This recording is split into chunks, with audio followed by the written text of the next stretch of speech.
My name is Pankaj Kumar और ये lecture जो है वो लास्ट क्लास के लेक्चर का एक्सटेंशन है, जहाँ पे हमने रेप्लिकेशन के बारे में पढ़ा था।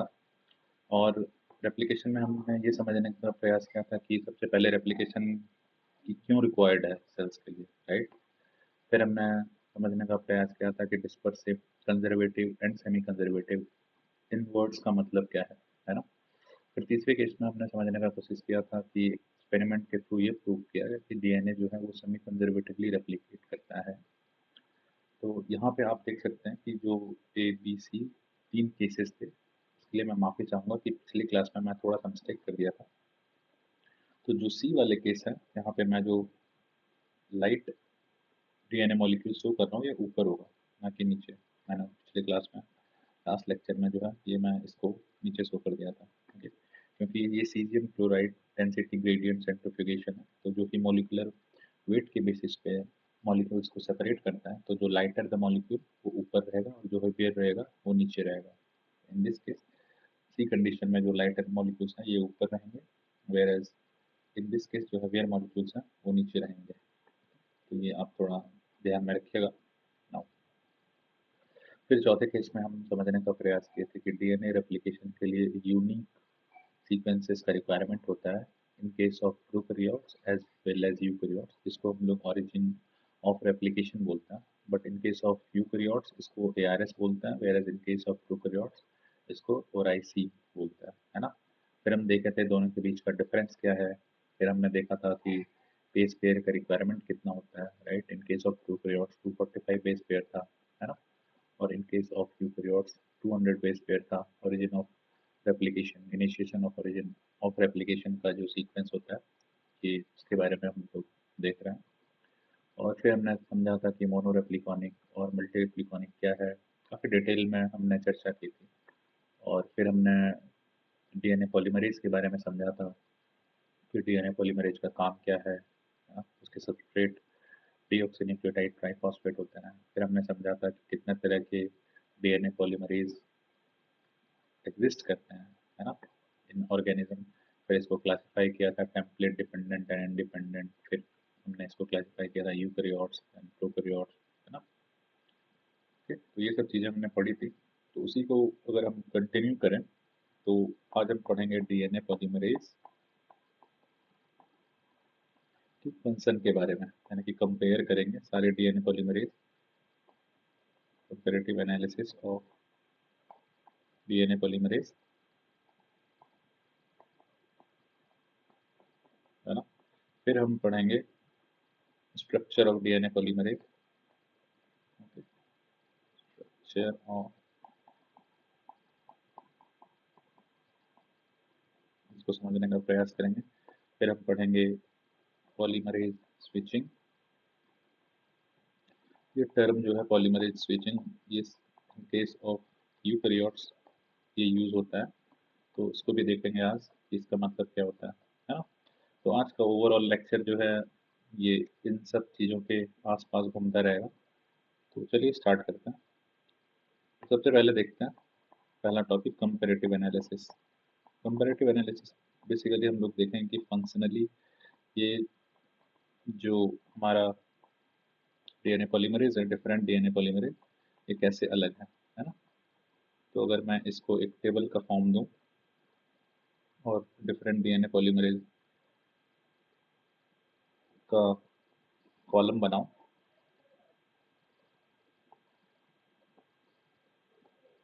ओके,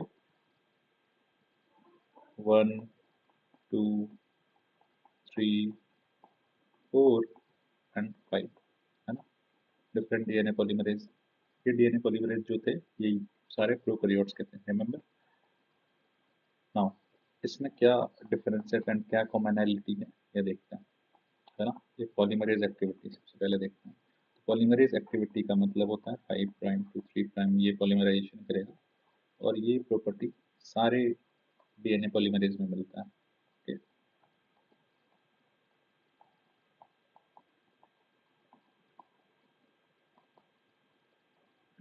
ठीक है? तो ये जो प्रॉपर्टी है पॉलीमराइजेशन का प्रॉपर्टी, ये सारे डीएनए पॉलीमरेज में मिलता है। और ये जो डायरेक्शन होता है इसका, ये 5 प्राइम टू 3 प्राइम होता है, ओके। नाउ अभी देखते हैं एक दूसरा प्रॉपर्टी, इसको बोलते हैं हम लोग एक्सोन्यूक्लियस। एक्सोन्यूक्लियस का जो प्रॉपर्टी है वो है 3 prime to 5 prime, 3 prime 5 prime, और ये एक्सोन्यूक्लियस का प्रॉपर्टी इसमें एब्सेंट है हाँ? तो एक्सोन्यूक्लियस एक्टिविटी जो है एक ये कंडीशन है, और एक दूसरा कंडीशन है एक्सोन्यूक्लियस एक्टिविटी का, इसको मैं एक दूसरा कंडीशन है 5 प्राइम टू 3 प्राइम डायरेक्शन। तो 5 प्राइम टू 3 प्राइम डायरेक्शन का exonuclease activity only present in DNA polymerase 1, ठीक दैट्स इट, और ये किसी में प्रेजेंट नहीं होता है। Okay, now coming back to the polymerization जो मैंने डिस्कस किया 5 प्राइम टू 3 प्राइम, तो इसका मतलब क्या होता है ना? अगर हम इसका थोड़ा सा विजुअलाइज करने का कोशिश करें कि DNA 5 prime to 3 prime polymerization का मतलब क्या होता है, तो इसका मतलब ये होता है कि आप डीएनए मॉलिक्यूल्स देखते हो, राइट? तो इसमें आप देखते हो कि दो पोलैरिटी में ये एग्जिस्ट करता है, ओके? एक पैरेलल रहता है और एक एंटी पैरेलल, इस पोलैरिटी में ये एग्जिस्ट करता है। तो ये जो 5 प्राइम है एंड 3 प्राइम क्या है, इसको मैं अगर डीएनए मॉलिक्यूल्स को थोड़ा सा इसको जूम इन करूं, तो अगर जूम इन करके देखूं तो ये कुछ ऐसा दिखेगा। ये शुगर मॉलिक्यूल्स एक दूसरे से ये बॉन्ड बना के रखते हैं, ओके? और ये यहाँ पे जो है ये हाइड्रोजन बॉन्ड प्रेजेंट रहता है, और यहाँ पे जो है आपका 3 प्राइम OH रहता है, और यहाँ पे आपका 5 प्राइम फॉस्फेट रहता है। इसके एंटी पैरेलल स्ट्रक्चर में देखेंगे तो यहाँ पे जो है 5 प्राइम फॉस्फेट रहेगा। तो इन दो शुगर के बीच में जो बॉन्ड प्रेजेंट रहता है इसको हम लोग बोलते हैं फॉस्फो डाइएस्टर बॉन्ड, ओके? इसे आप याद रखिएगा, ओके? नाउ अगर मैं इसको एक मॉलिक्यूलर लेवल पे देखूं, तो मैं डिटेल स्ट्रक्चर नहीं बना रहा हूँ, वो हम लोग बायोमोलिक्यूल्स जब पढ़ेंगे तो उस वक्त बनाएंगे। बट यहाँ पे जो रहता है, अगर शुगर मॉलिक्यूल्स को देखें तो इसमें एक नाइट्रोजनस बेस अटैच रहता है, और इसके फिफ्थ पोजीशन पे यहाँ पे फॉस्फेट अटैच रहता है, 3 फॉस्फेट अटैच रहते हैं, लेकिन मैं यहाँ पे एक ही शो कर रहा हूँ जानबूझ के। ये 5 प्राइम पोजीशन, यहाँ पे 3 प्राइम, यहाँ पे OH रहता है, ओके?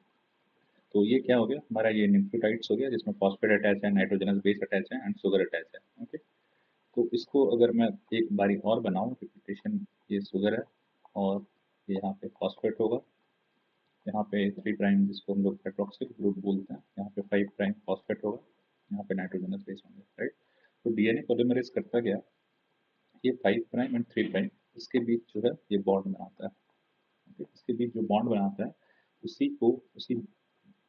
बॉन्ड को हम लोग क्या बोलते हैं, फॉस्फो डाइएस्टर बॉन्ड, जिसका डिटेलिंग हम लोग एक्चुअली जब बायोमोलिक्यूल्स पढ़ेंगे तो डिटेल में पढ़ेंगे। बट यहाँ पे मैं आपको एक विजुअलाइजेशन का कॉन्सेप्ट दे दे रहा हूँ ताकि आपसे समझ सको, इस अंडरस्टैंडिंग का गैप ना रहे, तो आपको ये समझ में आए कि 5 प्राइम 3 प्राइम जो मैं बोल रहा हूँ उसका मतलब क्या है, ओके? तो जो लास्ट में बच जाएगा ये पॉलीमराइज दिख रहा है आपको, अगर यहाँ पे फिर से एक शुगर मॉलिक्यूल्स रहेगा तो यानी कि ये फिर से इस यहाँ पे इसके 3 प्राइम से ये पॉलीमराइज करेगा, और इवेंचुअली जो लास्ट में यहाँ 3 प्राइम OH बच जाएगा, ये फ्री रहेगा, और इधर भी जो इनिशियली 5 प्राइम फॉस्फेट है ये भी फ्री रहेगा, ओके? तो यहाँ पे जो डिनोट करते हैं हम लोग 5 प्राइम 3 प्राइम, तो वही फ्री फॉस्फेट ग्रुप जो कि 5 प्राइम पोजीशन पे बचा रहता है, 3 प्राइम का हाइड्रोक्सिल ग्रुप ये भी फ्री रहता है, तो उसी को डिनोट करते हैं 5 प्राइम एंड 3 प्राइम, ओके? और बाकी सारे जो शुगर्स बीच में रहते हैं वो फॉस्फोडाइस्टर बॉन्ड बना के रहते हैं, ओके? आई होप इतना आपको समझ में आ गया होगा ये चीज़ें। नाउ इसे मैं मिटा देता हूँ। Getting back to our discussion, तो जो डीएनए पॉलीमरेज का काम क्या है, ये सिंथेसिस करना जो अभी मैंने आपको एक्सप्लेन किया, वो 5 प्राइम टू 3 प्राइम के पॉलीमराइजेशन करना इस डायरेक्शन में, और डीएनए को सिंथेसाइज करना, है ना? तो अगर ये डीएनए मॉलिक्यूल है तो इसको कैसे सिंथेसाइज करेगा डीएनए पॉलीमरेज, क्योंकि इसका डायरेक्शन 5 प्राइम टू 3 प्राइम और ये 3 प्राइम से 5 प्राइम है। अगर इसको रेप्लिकेट करना पड़े हो इस डीएनए मॉलिक्यूल्स को, तो ये रेप्लिकेट करेगा 5 प्राइम टू 3 प्राइम के डायरेक्शन में, ये आप याद रखना, है ना? ये बहुत ही इंपॉर्टेंट कॉन्सेप्ट है, और ये यूनिवर्सल चीज़ें हैं कि डीएनए पॉलीमरेज जो है हमेशा polymerize 5 prime to 3 prime direction में ही करेगा, जो कि यहाँ पे भी हमने देखा, ओके? तो ये चीज़ें आपको समझ में आ गई होगी। Now the question is what do you mean by 5 prime to 3 prime polymerization हो गया, अभी है what do you mean by 3 prime to 5 prime exonuclease activity, right? तो इसका मतलब होता है कि अगर मैं डीएनए मॉलिक्यूल्स को ड्रॉ करूं, फिर से अगर मैं इसे ड्रॉ करूं DNA molecules, it is 5 prime to 3 prime, and this DNA molecules with 5 prime to 3 prime anti parallel, एक पैरेलल एक एंटी पैरेलल एग्जिस्ट करेगा। तो ये जो रेप्लिकेशन होंगी वो मैं इस DNA मॉलिक्यूल्स को ले रहा हूँ और यहाँ नीचे मैं शो कर रहा हूँ, ये रेप्लिकेशन 5 प्राइम टू 3 प्राइम होगा, है ना। तो डीएनए पॉलीमरेज करता क्या है, ये रेप्लिकेशन तो करता ही है 5 प्राइम टू 3 प्राइम डायरेक्शन में।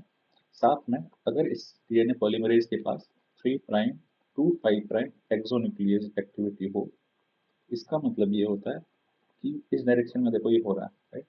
और ये मान लो कि मैं एक डीएनए पॉलीमरेज का स्ट्रक्चर बना रहा हूँ, है ना, ये हेल्प कर रहा है इसके पॉलीमराइजेशन में, ये इलोंगेशन हो रहा है ना, पॉलीमराइजेशन भी हो रहा है।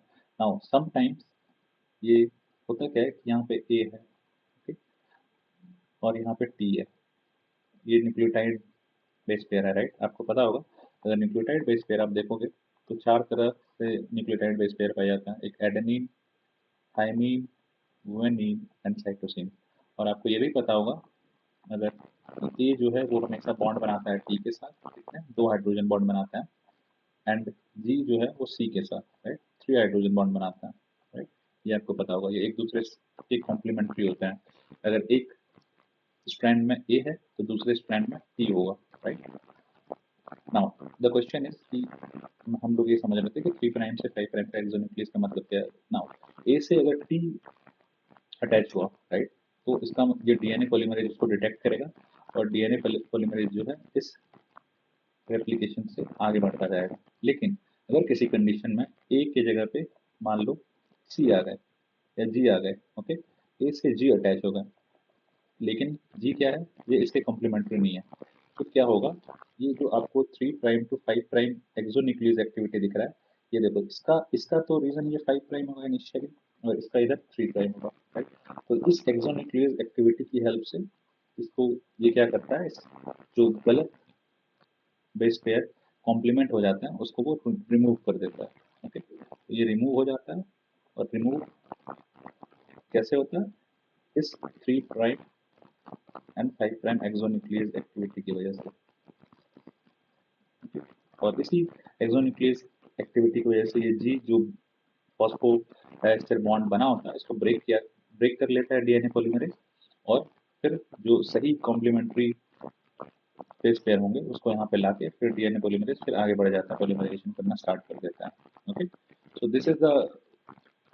this means that the 3 prime and 5 prime exonuclease activity, इसका मतलब यही होता है, ओके। नाउ इसको हम लोग बोलते हैं प्रूफ रीडिंग भी बोलते हैं। क्यों प्रूफ रीडिंग बोलते हैं, क्योंकि अभी जो मैंने आपको सारा एक्सप्लेन किया, बेसिकली डीएनए क्या कर रहा है, चेक कर रहा है, एक प्रूफ रीड कर रहा है कि वेदर हमारा जो न्यूक्लियोटाइड बेस पेयर है वो करेक्टली उससे अटैच हुआ है या नहीं, कॉम्प्लीमेंट्री अटैच हुआ है या नहीं, राइट। अगर कॉम्प्लीमेंट्री नहीं होगा तो उसको रिमूव कर देना। दैट्स व्हाई इट सीम्स कि ये प्रूफ रीड कर रहा है, ये चेक कर रहा है, राइट, वेदर दी डीएनए एक्चुअली कॉम्प्लीमेंटरिटी के साथ ये हाइड्रोजन बॉन्ड बना रहा है या नहीं, ओके। आई होप आपको ये चीज़ें समझ में आ रही होंगी, थोड़ी सी कॉम्प्लिकेटेड थी बट आई होप आपको ये इजीली समझ में आ रही होंगी, एंड आप विजुलाइज कर रहे होंगे, okay. Now this condition is found on DNA polymerase 1, DNA polymerase 2 and DNA polymerase 3, does not found on DNA polymerase 4 and DNA polymerase 5,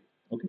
now अभी क्या है, एक्सोन्यूक्लियस एक्टिविटी, एक्सोन्यूक्लियस एक्टिविटी जो है सेम कंडीशन सिर्फ 5 prime to 3 prime direction में, लेकिन वो DNA polymerase 1 में होता है। तो डीएनए पॉलीमरेज 1 जो है वो क्या करता है, डीएनए पॉलीमरेज 1 अगर सिंथेसाइज कर रहा है 5 प्राइम टू 3 प्राइम, ओके, तो अगर उसको यहाँ पे कहीं सामने अगर 5 प्राइम टू 3 प्राइम वाला डीएनए दिखेगा, वो क्या करेगा, इससे डाइजेस्ट कर लेगा, क्योंकि उसके पास 5 प्राइम टू 3 प्राइम एक्सोन्यूक्लियस है, ना कि 3 प्राइम टू 5 प्राइम, राइट। लेकिन दो, मैं यहाँ पे आपको एक्सप्लेनेशन के लिए बता रहा था, लेकिन इस केस में क्या होता है, डीएनए पॉलीमरेज 1 में भी 5 प्राइम 3 प्राइम एक्सोन्यूक्लियस एक्टिविटी तो रहता ही है, साथ में इसमें एक्सोन्यूक्लियस भी रहता है, 3 prime to 5 prime exonuclease activity भी रहता है। तो इसका एग्जैक्ट यूज हम जब इसका मैकेनिज्म पढ़ेंगे इन डिटेल तो हम समझेंगे, बट यहाँ पे आप समझो एक बेसिक डिफरेंस क्या है सारे डीएनए पॉलीमरेज में, ओके। आपको ये चीज समझ में आ रही होंगी। Now okay, so in this case we have discussed कि पॉलीमरेज का मतलब क्या है, फिर हमने समझा एक्सोन्यूक्लियस का क्या मतलब है, और 3 प्राइम एंड 5 प्राइम डायरेक्शन का क्या मतलब है। तो ये प्रूफ रीडिंग एक्टिविटी जो है इसको हम लोग बोलते हैं 3 प्राइम एंड 5 प्राइम के डायरेक्शन में शो होता है। अगर आपसे पूछा जाए, ऐसा क्वेश्चन है कि proof reading activity is shown by 5 prime to 3 prime axonuclease, 3 prime to 5 prime axonuclease, or any other option. So the correct answer would be 3 prime to 5 prime. Okay. So we also say it a proof reading activity or proof reading. Okay. I hope ये आपको बातें समझ में आ रही होंगी। Now अभी क्या एक और डिफरेंट कंडीशन होता है जिसको हम लोग बोलते हैं, इसको मैं आगे बढ़ा रहा हूँ और इसके डिफरेंट केस जानेंगे। एक होता है हमारा रेप्लिकेशन रेट,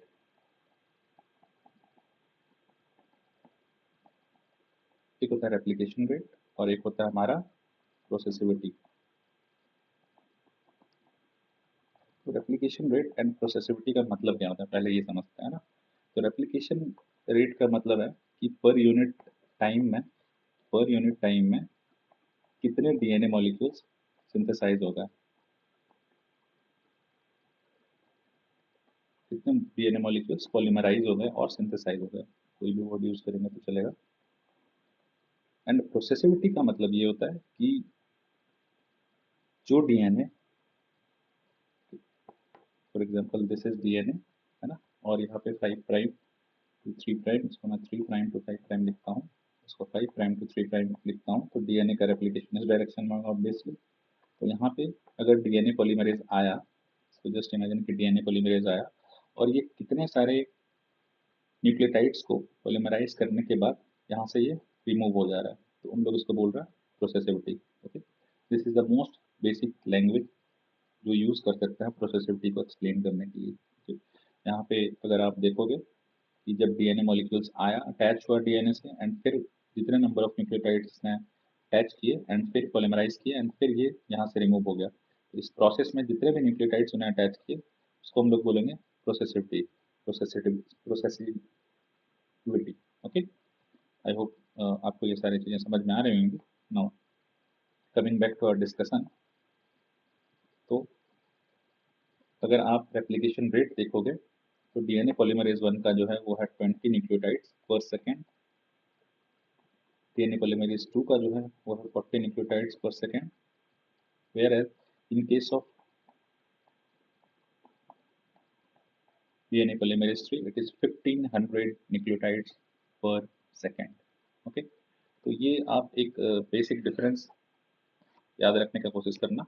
नाउ अभी प्रोसेसिविटी मतलब क्या होता है कि कितने न्यूक्लियोटाइड्स जो हैं वो बेसिकली अटैच हो सकते हैं, राइट, जब जो है डीएनए मॉलिक्यूल्स फिर से डीएनए मॉलिक्यूल से रिलीज हो जाए डीएनए पॉलीमरेज, राइट।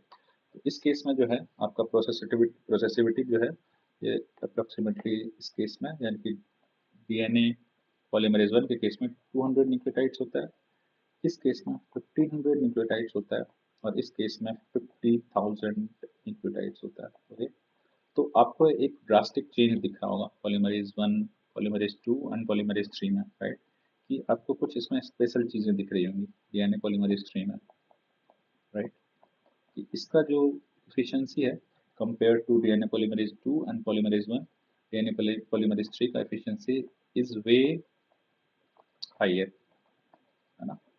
नाउ तो इसका way higher, there is a reason behind this, why, because this is the polymerase enzyme that is mostly involved in DNA replication. DNA replication means DNA elongation, initiation and elongation में जो सबसे ज़्यादा जो DNA का role होता है वो DNA polymerase 3 का होता है। Okay, why? So it's the higher efficiency than DNA polymerase 2 and DNA polymerase 1. तो कुछ जो रोल है थोड़ा बहुत some roles is also given by DNA polymerase 1 and DNA polymerase 2, तो वो भी देखेंगे कि उसमें उसका रोल क्या होता है डीएनए रेप्लिकेशन में, राइट। लेकिन यहाँ पे जो हम और डिस्कस कर रहे थे दो DNA polymerase 4 and DNA polymerase 5, इसका जो रोल है वो होता है ट्रांसलेशन डीएनए सिंथेसिस में। तो इसको हम रेप्लिकेशन में उतना डिटेल में नहीं पढ़ते हैं। ट्रांसलेशन डीएनए सिंथेसिस मीन्स कि जब डीएनए सेल के अंदर कुछ ऐसी मुश्किल चीजें आ जाएं जिसकी वजह से डीएनए जो है वो ब्रेक करने लग जाए, तो उस वक्त जो सेल को सर्वाइवल मोड में जाना पड़ता है, जहाँ पे सेल के डीएनए को without any proof read, without any, इसलिए इसमें देखो प्रूफ रीडिंग भी नहीं प्रेजेंट है, दैट इज एक्सोन्यूक्लियस एक्टिविटी नहीं प्रेजेंट है। तो वो क्या चाहता है, उसका रेप्लिकेशन रेट बहुत ज़्यादा होता है, किसका, डीएनए पॉलीमरेज 4 और 5 का, क्योंकि ये जो है बेसिकली जो डीएनए ब्रेक कर रहा है उसको चाहता है कि उसे जल्दी से सेल्स के अंदर बनाए रखें। तो दैट्स वाई इसको हम लोग जो बोलते हैं कि जो रोल है डीएनए पॉलीमरेज 4 और डीएनए पॉलीमरेज 5 का, वो किसमें है, डीएनए ट्रांसलेशन डीएनए सिंथेसिस में, जिसको हम लोग डिटेल में देखेंगे जब हम रिपेयर सिस्टम पढ़ेंगे। Okay, now coming back to our discussion. तो जो डीएनए पॉलीमरेज 3 है, इसी को हम लोग जो बोलते हैं, क्योंकि ये मेन रेप्लिकेटिंग एंजाइम है, तो that's why we call it as a DNA replicase molecules. Now अगर आपसे ये क्वेश्चन पूछे which of the following is a DNA replicase molecule, and 4 option हो, तो the answer would be DNA polymerase 3, and why वो हमने reason देख लिया।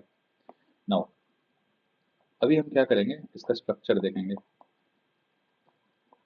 स्ट्रक्चर ऑफ डीएनए पॉलीमरेज 3, ये कैसे एग्जिस्ट करता है ना। तो डीएनए पॉलीमरेज का स्ट्रक्चर जब हम देखेंगे, इसको हम कैटेगराइज कर सकते हैं 4 डिफरेंट स्ट्रक्चर में, वेर एज इसके जो प्रोटीन्स इन्वॉल्व होते हैं, 10 डिफरेंट प्रोटीन्स इन्वॉल्व होते हैं, क्योंकि यहाँ पे बहुत सारे प्रोटीन्स इन्वॉल्व हो रहे हैं। तो इस डीएनए को एक फंक्शनल प्रॉपर्टीज अचीव करने के लिए ये सारे डिफरेंट प्रोटीन्स इसको कॉम्प्लेक्स मिलकर ये बनाएंगे, तो हम लोग इसको बोलते हैं हॉलो एंजाइम, है ना, जहाँ पे बहुत सारे प्रोटीन्स मिलके जो है एक पर्टिकुलर फंक्शनल प्रॉपर्टीज अचीव करते हैं, उसको हम लोग बोलते हैं हॉलो एंजाइम, राइट। नाउ अभी हम स्ट्रक्चर ऑफ डीएनए पॉलीमरेज 3 को क्लासिफाई करें, तो ये आपको क्लासिफाई हो जाएगा एक कैटालिटिक कोर, इसमें प्रेजेंट रहता है, फिर इसमें प्रेजेंट रहता है डाइमराइजेशन कॉम्प्लेक्स, ठीक, फिर एक होता है स्लाइडिंग क्लैंप, और एक फाइनली जो है स्लाइडिंग क्लैंप लोडर।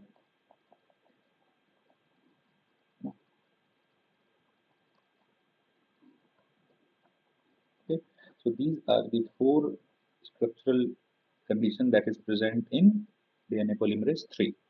Now इसमें जो प्रोटीन्स होते हैं उसको बोलते हैं हम लोग alpha E theta, dimerisation complex जो है उसको हम लोग बोलते हैं टाउ कॉम्प्लेक्स, टाउ कॉम्प्लेक्स,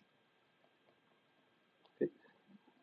जो स्लाइडिंग क्लैंप होता है उसको हम लोग बोलते हैं beta, beta protein units present होते हैं, जो कि स्लाइडिंग क्लैंप एज इसको नाम से ही पता चल रहा है कि जो डीएनए मॉलिक्यूल्स जो है 5 प्राइम टू 3 प्राइम जब भी मूव करेगा डीएनए पॉलीमरेज, अगर यहाँ पे मैं 3 प्राइम टू 5 प्राइम बनाऊँ तो ये जो रेप्लिकेशन इस स्ट्रैंड का होगा, राइट, और जो डीएनए मॉलिक्यूल्स हैं वो इससे आगे बढ़ेंगे, तो आगे वो बेसिकली किससे बढ़ते हैं, इस स्लाइडिंग क्लैंप से।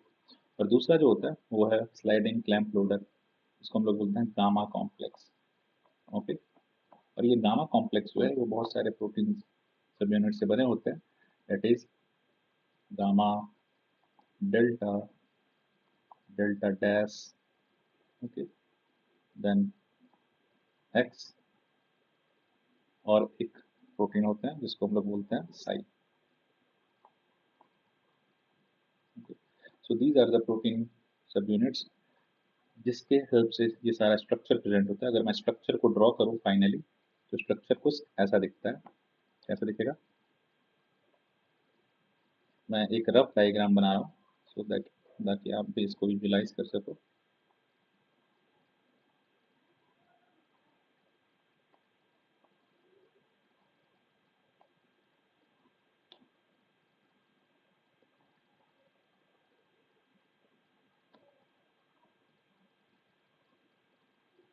एक रफ डायग्राम है ये।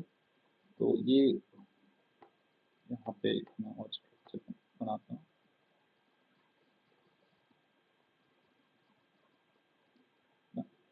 This is a beta sliding clamp. यहाँ पे कैटालिटिक कोर जो हमने डिस्क्राइब किया, that is alpha E theta, इधर भी same alpha E theta. It is a beta sliding clamp. This is a gamma complex जो कि डिफरेंट डिफरेंट सब यूनिट से बना होता है, gamma, delta, delta dash, x and psi. Okay, तो this gamma complex is a clamp loader. Clamp loader means ये beta sliding clamp जो है, जो डीएनए पॉलीमरेज में, डीएनए मॉलिक्यूल्स में जो आगे बढ़ता है, इस बीटा स्लाइडिंग क्लैंप को ये लोड करने में हेल्प करता है। Okay, now this is a tau complex जिसको हम लोग बोलते हैं डाइमराइजेशन कॉम्प्लेक्स।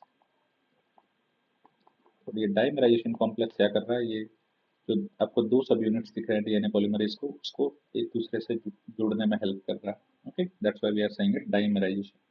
नाउ अगर मैं पूछूं कि जो गामा कॉम्प्लेक्स है, ये सिर्फ एक ही सब यूनिट के फॉर्म में प्रेजेंट होता है, सिंगल सब यूनिट, है ना। लेकिन बाकी सब जो है उसके दो दो सब यूनिट्स होते हैं, टू सब यूनिट्स। तो ये भी आप इस ऑब्जर्वेशन को भी ध्यान में रखना, क्योंकि इससे रिलेटेड भी क्वेश्चन पूछे जा सकते हैं और ये इंपॉर्टेंट है। यहाँ पे भी सारे टू सब यूनिट। ओके, हाँ अभी यहाँ पे जो मैंने आपको एक्सप्लेन किया था अल्फा ई थीटा, और यहाँ पे भी जो मैंने बताया आपको इस डायग्राम में अल्फा ई थीटा, इसका रोल क्या है। अभी जो मैं आपको बताया था अल्फा का रोल जो है ये है 5 प्राइम से 3 प्राइम पॉलीमराइजेशन करना, राइट। ई का जो रोल है वो proofreading, that is 3 prime to 5 prime proofread करना, और एक्सोन्यूक्लियस एक्टिविटी, दोनों चीज हम बोल सकते हैं। ये जो है थीटा जो है ये इसको असिस्ट करेगा एक्सोन्यूक्लियस एक्टिविटी में, असिस्टिंग एक्सोन्यूक्लियस एक्टिविटी। तो ये हमारा स्ट्रक्चर है। ओके, तो इस स्ट्रक्चर को अगर मैं एक इमेज के फॉर्म में देखूं तो आपको और क्लैरिटी आएगी। ये रहा, ये देख सकते हो आप, ये रहा कोर, इसको alpha E theta catalytic core, ये रहा बीटा स्लाइडिंग क्लैंप, दिख रहा है आपको। ये डीएनए भी हेलिकेज भी प्रेजेंट होता है, जब उस पर स्लाइड कर रहा होता है, जब ये बाइंड करता है तो डीएनए भी हेलिकेज इससे होता है, बट ये एक्चुअली कोर डीएनए मॉलिक्यूल्स का पार्ट नहीं है। यहाँ पे भी आप देख सकते हो जो हमने पढ़ा गामा कॉम्प्लेक्स के बारे में, ये गामा इज टाउ मॉलिक्यूल्स जो कि डाइमराइजेशन कॉम्प्लेक्स है, right. So this is a typical DNA polymerase structure. इसका इमेज अभी आप एक गूगल करके देख सकते हो और भी अच्छे तरीके से अगर आपको समझना हो। नाउ तो ये चीजें पढ़ने के बाद अब हम आते हैं यूकैरियोट्स में। ओके, पॉलीमरेज ये हमारा टॉपिक है, polymerase in eukaryotes. Now polymerase in eukaryotes में हमने पढ़ा था alpha, delta and epsilon. Okay, now हमने पढ़ा था कि वैसे तो हमने क्लासिफाई किया था अल्फा, डेल्टा एंड एप्सिलॉन को DNA dependent DNA polymerase, right. पिछले क्लास में अगर आपको याद हो तो इस तीनों को क्लासिफाई किया था DNA dependent DNA polymerase.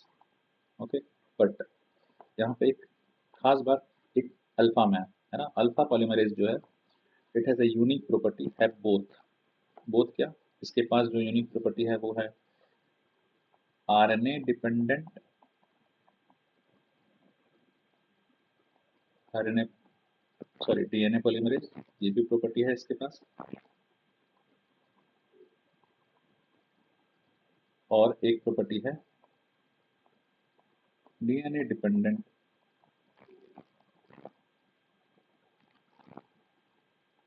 DNA polymerase. Okay, this is not right, इसको हम लोग बोलेंगे डीएनए डिपेंडेंट आरएनए पॉलीमरेज। तो इसका मतलब क्या होता है? इसका तो मतलब आपको पहले से पता है कि ये जो मैंने बताया डीएनए डिपेंडेंट आरएनए पॉलीमरेज, तो ये क्या कर रहा है? डीएनए पॉलीमरेज जो है डीएनए का पॉलीमराइजेशन हो रहा है, राइट। नाउ इस केस में आप जो देख रहे हैं फर्स्ट केस में, यहाँ पे आपको देखो आरएनए पॉलीमरेज में वर्ड यूज किया, यानी कि ये जो है डीएनए पॉलीमरेज की तरह भी एक्ट कर सकता है और ये आरएनए पॉलीमरेज की तरह भी एक्ट कर सकता है। तो भाई क्यों एक्ट करता है? द क्वेश्चन इज कि ये एक्ट क्यों करता है। तो आपको पता है कि जब हम डिटेलिंग में पढ़ेंगे मैकेनिज्म ऑफ डीएनए रेप्लिकेशन, तो इनिशियली जो है डीएनए पॉलीमरेज को एक प्राइमर चाहिए होता है। अगर मैं इसको बनाऊं 3 प्राइम टू 5 प्राइम, तो अगर ये डीएनए को सिंथेसाइज होना हो तो इनिशियली जो है इट रिक्वायर्स प्राइमर, इसको डीएनए पॉलीमरेज को। ओके, तो ये प्राइमर जो है डीएनए पॉलीमरेज के पास प्राइमेज के थ्रू आता है इन केस ऑफ प्रोकैरियोट्स, और वो प्राइमेज जो है ये डीएनए आरएनए मॉलिक्यूल, ये जो है ये आरएनए मॉलिक्यूल्स होता है actually, this is RNA molecule, और इस RNA molecules as a primer use करके फिर जो है डीएनए का सिंथेसिस होता है 5 प्राइम टू 3 प्राइम डायरेक्शन में with help of DNA polymerase. Okay, well clear. तो ये कंडीशन था किस केस में? Prokaryote. But in case of eukaryotes वहाँ पे जो है वो प्राइमेज नहीं होता, वहाँ पे ये अल्फा डीएनए पॉलीमरेज ही होता है जो कि प्राइमेज को सिंथेसाइज करता है। तो दैट्स व्हाई ये जो प्राइमेज जो है ये DNA as a template use करके ये आरएनए सिंथेसाइज करता है। ओके, इसको हम लोग बोलते हैं आई आरएनए, इनिशिएटिंग आरएनए। उसके बाद क्या होता है? ये सिंथेसाइज करने के बाद फिर जो है ये टेक ओवर कर लेता है और डीएनए का सिंथेसिस करने लग जाता है, डीएनए पॉलीमराइज करने लग जाता है। ओके, तो हम लोग बोल देते हैं इसको डीएनए पॉलीमराइज, इसको बोल देते हैं हम लोग आई डीएनए। ओके, तो I RNA as well as I DNA, और इसमें दोनों प्रॉपर्टी होता है। आई होप ये चीज़ें आपको समझ में आ गई होंगी। ठीक, ये आई आरएनए सिंथेसाइज करने के बाद जो अल्फा है फिर किसका टेक ओवर कर लेता है? फिर वो डीएनए पॉलीमरेज का सिंथेसिस करने लग जाता है इन केस ऑफ यूकैरियोट्स। सो उसके बाद क्या हो जाता है? ये करने के बाद फिर एक प्रॉपर्टी होता है जिसको बोलते हैं हम लोग polymerase switching. Now what do mean by polymerase switching? तो इट मींस कि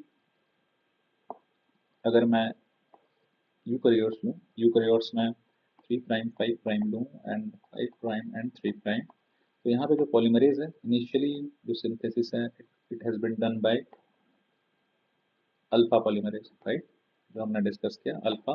ये प्राइमर वेट बनाया और थोड़ा देर तक सिंथेसिस भी हुआ डीएनए का, राइट। आफ्टर दैट ये अल्फा के बाद द पॉलीमरेज स्विच कर जाएगा, the polymerase switch is been take over by delta and epsilon. Okay, तो ये आप ध्यान में रखिएगा। तो इसी को हम लोग जो बोलते हैं पॉलीमरेज स्विचिंग। और डेल्टा एंड एप्सिलॉन जो है दे आर इन लाइक, अभी ज़्यादा इसमें डिटेलिंग पता नहीं है, but it seems like both are involved in leading and lagging strand synthesis, but still it's in early stage, अभी भी लोग समझने का प्रयास कर रहे हैं कि इसका रोल क्या है। तो role is not that much clear, but yeah, so this is the difference between polymerase in prokaryotes as well as in eukaryotes, right? Now there is one more polymerase that we have studied, that is gamma polymerase, present in, remember, present in mitochondria। ये आपको याद है? तो ये सब चीज़ें अगर आप याद कर सको और कोशिश करो ज़्यादा से ज़्यादा रिवाइज करने का, क्योंकि ऐसे क्वेश्चन जो है वो नेट में पूछे जाते हैं, डायरेक्टली पूछे जाते हैं। Even some assistant professor exam में भी आप जाओगे तो दोगे तो इस तरह के क्वेश्चंस पूछे जाते हैं। ओके, नाउ एक इम्पॉर्टेंट पॉइंट और है, एक एंटीबायोटिक होता है जिसको हम लोग बोलते हैं एफिडोकोलिन। एफिडोकोलिन जो है ये एक्चुअली इम्पैक्ट करता है यूकैरियोटिक न्यूक्लियर डीएनए पॉलीमरेज, है ना, ये इसको इम्पैक्ट करता है। लेकिन कौन कौन से होता है? अल्फा, डेल्टा एंड एप्सिलॉन, है ना। तो ये आप ध्यान में रखिएगा कि alpha, delta and epsilon is a polymerase, different type of polymerase, है ना। और मैंने यहाँ पे एक डीएनए पॉलीमरेज 1 के केस में स्ट्रक्चर जो हमने डिस्कस किया था अल्फा ई थीटा, ये एक्चुअली डीएनए पॉलीमरेज 3 का पार्ट है जो कि प्रोकैरियोट्स में पाया जाता है। ये अल्फा ई थीटा इज सब यूनिट्स, ओके। और यहाँ पे इट्स अ पॉलीमरेज। तो ये याद रखिएगा कि अगर आप क्वेश्चन सॉल्व कर रहे हो तो उस क्वेश्चन में यूकैरियोट्स है या प्रोकैरियोट्स। अगर प्रोकैरियोट्स होगा तो वो सब यूनिट्स की बात कर रहा है, और यूकैरियोट्स होगा तो as a whole DNA polymerase की बात करता है। तो ये आप अवेयर रहिएगा, ओके। तो एफिडोकोलिन जो एंटीबायोटिक है वो क्या करता है, वो अल्फा डेल्टा एंड एप्सिलॉन को इम्पैक्ट करता है, इसके पॉलीमराइजेशन को इम्पैक्ट करता है ना। But in case of polymerase gamma, इसके जो कि माइटोकॉन्ड्रिया में पाया जाता है, इसके फंक्शन को इम्पैक्ट नहीं कर पाता, ओके। तो जो अभी तक हमने पढ़ा ये एक बेसिक डिफरेंस है डीएनए पॉलीमरेज के फंक्शन को लेके। हमने समझा कि डीएनए पॉलीमरेज 3 का स्ट्रक्चर जो है वो क्या होता है, ओके। तो आज के लेक्चर को आप थोड़ा अच्छे से देखें, फिर नेक्स्ट जो मैं अपलोड करूँगा जो वीडियो, उसमें मैं बताऊँगा मैकेनिज्म क्या है डीएनए रेप्लिकेशन का, ओके। तो आई होप आपको ये चीज़ें समझ में आ रही होंगी, क्योंकि मैं कोशिश किया हूँ कि जितने इजी वे में मैं इसे समझा सकूँ। अगर इसके अलावा अगर आपको कुछ क्रिटिकल रिव्यू देना हो तो आप वीडियो में दे सकते हैं, मैं उसे सही करने का प्रयास करूँगा। और आपको और भी कुछ सब दिखता है गलत कुछ लेक्चर्स में तो आप मुझे बता सकते हो, ओके। तो थैंक यू सो मच। अगर आपको ये वीडियो अच्छा लगा, लेक्चर अच्छा लगा, तो please like, subscribe and comments. And अगर आपको लगता है कि आपके किसी फ्रेंड्स को ये वैल्यू ऐड करेगा तो please forward this videos to them also.